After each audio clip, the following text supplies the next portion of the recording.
Olá para todos! Como vencer o pecado da cobiça? Esses dias uma pessoa me perguntou isso, mas desde o começo do canal, algumas pessoas sempre me perguntaram como vencer os pecados da carne. Algumas até achando que estavam condenadas, porque não conseguem até mesmo parar de se masturbar. Teve pelo menos umas duas pessoas, pelo menos, que eu conversava com ela pelo canal. Uma delas até achava que estava condenada, porque não conseguia parar. Outras viciadas em pornografia. O crente tem 3 inimigos: o mundo, a carne e o diabo. O mundo, o diabo e a carne. O mundo e o diabo, a Bíblia manda lutar. Mas a carne, a Bíblia manda fugir.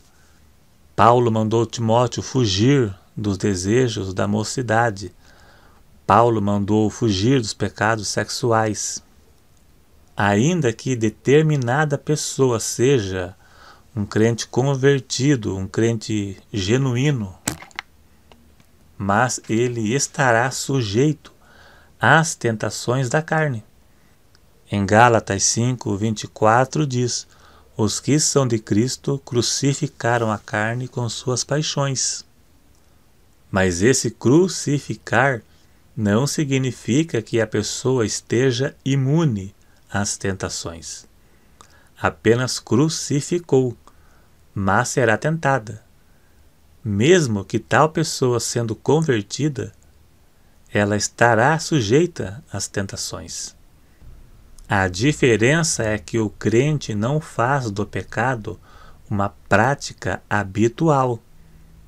O que não serve a Deus vive na carne. O que serve luta contra a carne. A carne está relacionado com a nossa natureza, ou com a natureza humana. Paulo disse em Romanos 7:18: porque eu bem sei que em mim, isto é, na minha carne, não habita bem algum. Ser tentado não é pecado. O pecado entra quando a tentação não é resistida. Em Mateus 5:28, Jesus disse: aquele que atentar numa mulher para a cobiçar, em seu coração já cometeu adultério com ela. Nesse caso aqui, o que serve a Deus e o que não serve, ambos serão tentados. Mas a diferença é que o que não serve a Deus vai alimentar pensamentos maliciosos, pensamentos de cobiça. Quando vê uma mulher na rua usando uma roupa expondo o corpo, ele vai ser tentado, o ímpio, mas ele vai se ceder, ele vai cobiçar, ele vai alimentar pensamentos maliciosos na sua cabeça. E já o crente convertido, ele vai olhar, porque todos vê mesmo, mas ele não vai encarar e não vai sustentar pensamentos maliciosos. Jesus aqui não se referiu a um pensamento repentino que pode surgir na mente de uma pessoa. Ele se refere a um pensamento malicioso aprovado pela pessoa que realizaria caso houvesse alguma chance. Jesus quis dizer que algo já é pecado, ainda que a pessoa só esteja pensando. É o chamado adultério mental. Pecado não é apenas um ato cometido, mas um estado mental. Claro que é muito pior o ato do adultério ou uma cobiça mental, até mesmo pelas consequências. Porque uma pessoa casada que cometer um adultério poderá até mesmo pôr um fim em seu casamento, caso o outro cônjuge venha a descobrir. E já o adultério mental é só na mente, o outro não sabe o que se passa.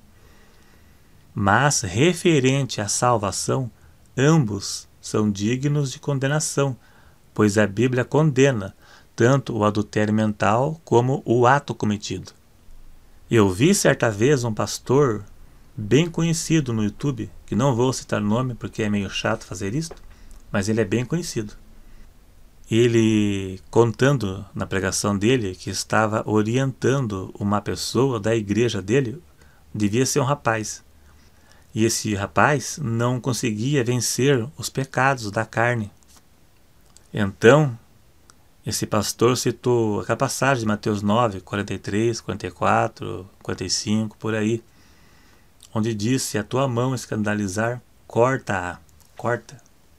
Melhor entrar no céu aleijado do que tendo as duas for lançado no inferno. Ele quis dizer: se não pode vencer a pornografia na internet, jogue fora o computador. Ele disse isto para se livrar daquilo que está tentando, que está levando ele ao pecado. Jogar fora o computador. Eu achei bem estranho, mas não é assim que funciona. Ele, como eu já vi algumas pregações dele, conheço o tipo de movimento religioso que ele pertence. Ele, na verdade, é bem intencionado, só que ele estava tentando fazer um homem irregenerado vencer a carne. Romanos capítulo 7, Paulo analisa a situação de um homem irregenerado, lutando sozinho contra o poder da carne, contra o poder do pecado. Não tem como. E é isso que esse pastor estava tentando com esse rapaz. A mesma situação de Romanos capítulo 7. A nossa natureza é carnal. Salmo 51, verso 5, o salmista disse: eis que em iniquidade eu fui formado, e em pecado me concebeu a minha mãe. O salmista reconhece que desde sua infância ele possui uma propensão natural para o pecado. A nossa carne, a nossa natureza, ela pende para o pecado, principalmente coisas relacionadas a sexo. Parar de ser caloteiro é mais fácil. Parar de mentir, de comprar e não pagar, falar mal da vida dos outros, essas coisas é mais fácil. Mas quanto à cobiça e os desejos da carne, se o homem não for transformado e regenerado pelo poder do Espírito Santo, ele não vai conseguir. Pode jogar fora o computador, pode jogar no lixo e se trancar dentro de um quarto que ele vai cobiçar na sua mente. A cobiça é algo que entra na mente da pessoa em um segundo. Quando for ver, já cobiçou. Mesmo que a pessoa não esteja vendo nada na rua, ou na televisão, ou na internet, mas mesmo olhando para as paredes, pode surgir pensamentos na cabeça da pessoa. E quando ver, já fez. Só é possível vencer a carne se a pessoa viver debaixo da graça de Cristo. Só é possível viver debaixo da graça se a pessoa renunciar todos os seus pecados. Somente nessa condição o Espírito Santo vai agir na vida dessa pessoa e ela será regenerada, transformada. A Bíblia garante que a pessoa nessa condição vencerá o mundo e o pecado e a carne. Romanos capítulo 5, verso 20, Paulo disse: onde abundou o pecado, superabundou a graça. Onde o pecado prolifera, a graça de Deus será sempre superior na vida da pessoa, principalmente no mundo de hoje, um mundo erotizado, onde muitas mulheres andam com roupas sensuais, expondo o corpo e deixando os homens expostos às tentações e à cobiça. 1 Coríntios 10, 13, Paulo disse: não veio sobre nós tentação, senão humana, mas fiel é Deus, que vos não deixará ser tentado acima do que podeis suportar. Antes com a tentação dará também o escape para que possais suportar. Deus garante que a graça de Deus é maior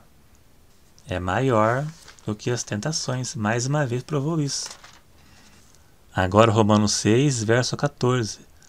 Porque o pecado não terá domínio sobre vós. Mais uma vez garante. 1 João 2,14. João disse: jovens, sois fortes e já venceste o maligno. Vencer. Deus garante que não deixará ser tentado além da sua capacidade e com a tentação dará o escape. E aqui diz: sois fortes porque vencestes o maligno. Ele disse para os jovens. Então a Bíblia declara que é possível a pessoa vencer e resistir se estiver debaixo da graça. Ser tentado não é pecado. O pecado entra quando não resiste à tentação. Aí falta alguma coisa. Num cristianismo de hoje, carnal e superficial, como vemos por aí, as pessoas renunciam parte de seus pecados. E por isso não existe uma atuação do Espírito Santo na vida delas. Daí fica a vida inteira lutando contra os mesmos pecados de sempre.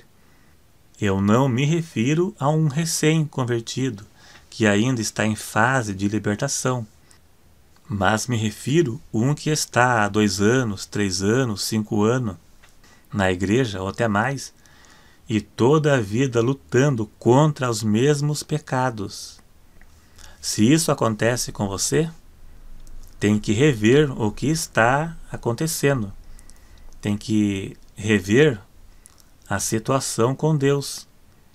Veja que tipo de ensino você recebeu, que tipo de orientação espiritual, que tipo de criação espiritual você recebeu acerca do pecado.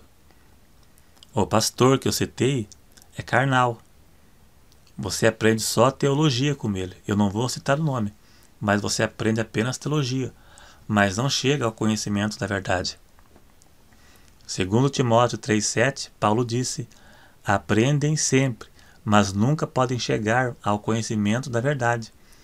Muitas igrejas e muitos teólogos, você aprende apenas teologia, mas o conhecimento da verdade é só se tiver a revelação do Espírito Santo na mente da pessoa. Então o que se vê é a igreja morna onde o Espírito Santo não atua. E o resultado é esse aqui.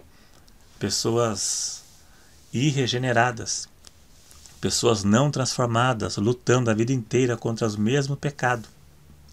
Porque a verdade é uma só. A pessoa só consegue obedecer à doutrina se estiver cheia do Espírito Santo. Só consegue obedecer e discernir a vontade de Deus se estiver cheia do Espírito Santo, se for morada do Espírito Santo e se estiver debaixo da graça. Caso contrário, a pessoa será um crente carnal ou será um crente lutando contra os mesmos pecados de sempre a vida inteira. Sem a intervenção do Espírito Santo é impossível vencer o mundo, é impossível vencer o pecado. Não tem como. Tem que reavaliar a vida para ver como está a situação com Deus e vencer o pecado e o mundo, porque a Bíblia garante que vence, porque para ser salvo e ir para o céu, tem que vencer. O céu é lugar de vencedores. Quem não vencer, vai ficar de fora. Então, obrigado a todos de novo. Clique em gostei, para estar ajudando a divulgar o vídeo. E até o próximo.